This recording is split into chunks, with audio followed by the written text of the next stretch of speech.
то соли 2030 аз ҳисоби ифлосшавӣ қабати болои замин 26% ҳосилнокии зироатҳои асосии кишоварзӣ дар майдони кишт кам мегардад. ин маълумотро Хуршед Саидов, намояндаи раёсати ҳифзи муҳити зисти вилоят дар мези мудаввар ки таҳти унвони «Бидон ки чиро нафас мекашӣ» доир гардид иброз намуд. гуфт ки 92% аҳолии ҷаҳон аз ҳавои тоза нафас намекашанд.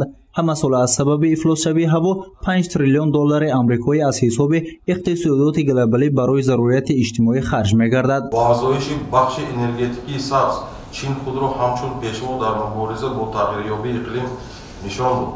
дар кишвар нисфи воситаҳои нақлиёти барқии ҷаҳонӣ ва 99% автобусҳои барқӣ фаъолият мебаранд.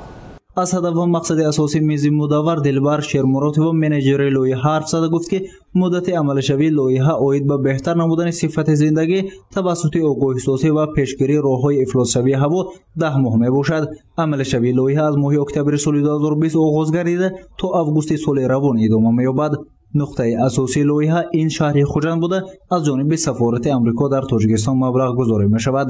сипас оид ба тадқиқот ба шарҳи масъалаҳои ҳифзи ҳавои атмосфера дар ҷумҳурии Тоҷикистон, вилояти Суғд ва шаҳри Хуҷанд Аскар Абдувалиев, мутахассис оид ба масъалаҳои экология, ҳарф зада гуфт ки фаъолияти марбут ба мониторинги ифлосшавии атмосфера дар Тоҷикистон аз соли 1965 оғоз ёфтааст. то соли 1990 дар 7 шаҳрҳои Тоҷикистон ва дар 21 нуқтаҳои мушоҳидавии мониторинги ифлосшавии атмосфера гузаронида шуда 21 намуди ифлосшавиҳо аз ҷумла металлҳои вазнин муайян гардид. он замонҳо 7 нуқтаи мушоҳидаи ифлосшавии муҳити зист дар Душанбе, 3 то дар Турсунзода, 3 то дар Қорғонтепа, 2 то дар Ёвун, 1 то дар Кӯлоб, 3 то дар Хуҷанд ва 1 то дар Сарбанд мавҷуд буданд.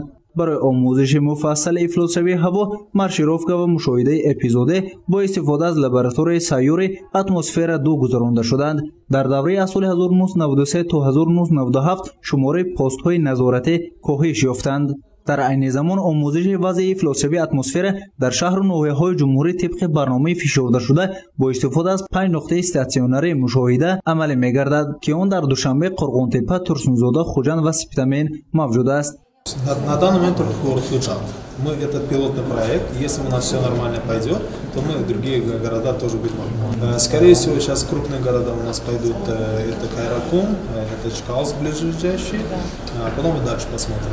дар идома Абдуазиз Маҳмудзода, мудири шӯъбаи 3 солаи сарраёсати кишоварзии вилоят, оид ба таъсири омилҳои таъсиркунанда ба ифлосшавии атмосфераи ҳаво дар шаҳри Хуҷанд ҳарф зада гуфт ки тағйирёбии иқлим боиси зиёд шудани офатҳои табиӣ дар манотиқи ҷаҳон мегардад. тағйирёбии иқлим бештар дар минтақаҳои ҷанубии таъсири худро дар нобудшавии ҷангалҳо, обшавӣ, прияхҳо, мушкилиҳо дар соҳаи кишоварзию зироаткорӣ расонидааст. агар 2001 соли 2007 ва 2012 аз себаб хушдорӣ хусусан дар ноҳияи девашии Шаҳристон як қисми шаҳри Панҷагир ту Мастчои Нав ҳамин ғалладорҳо бисёр нобуд шуданд ва мегӯянд 60,000 гектар мо ғаллаи баҳории тирмой кунда дар ғалми ба ҳисоб агар як тонагиро дастгирӣ ҳисоб кунем ки 50-60,000 тонна албаи худи ҳамин ғалламо боид ҳисоби ки ҳамин худи тағйирёбиро дигар кор мешавад. дар идома дар мушкилии ҳамкорӣ бо намояндагони хадамоти экология ибрози назар гардид. Фирӯза Мирҷумоева, директори телевизион ва радиои Диёр, аз таъсиси гурӯҳи занони рӯзноманигори фаъол дар соли ҷорӣ ва сафари худ ба ноҳияи дурдаст дар давраи пандемия ҳарф зада, изҳори негаронӣ дар ҳамкорӣ бо намояндагони раёсати ҳифзи муҳити зист ва бахшу шӯъбаҳои он намуд. Но, к сожалению, с экологией нам еще не удалось никуда не выехать, а у нас есть большой интерес в этом. Мы были в Горном Осче, и что удивительно, многие даже и там говорят о том, что вот экология, вот воздух, он до такой степени вот все изменилось и все стало плохо, что и даже у нас люди не доживают преклонного возраста.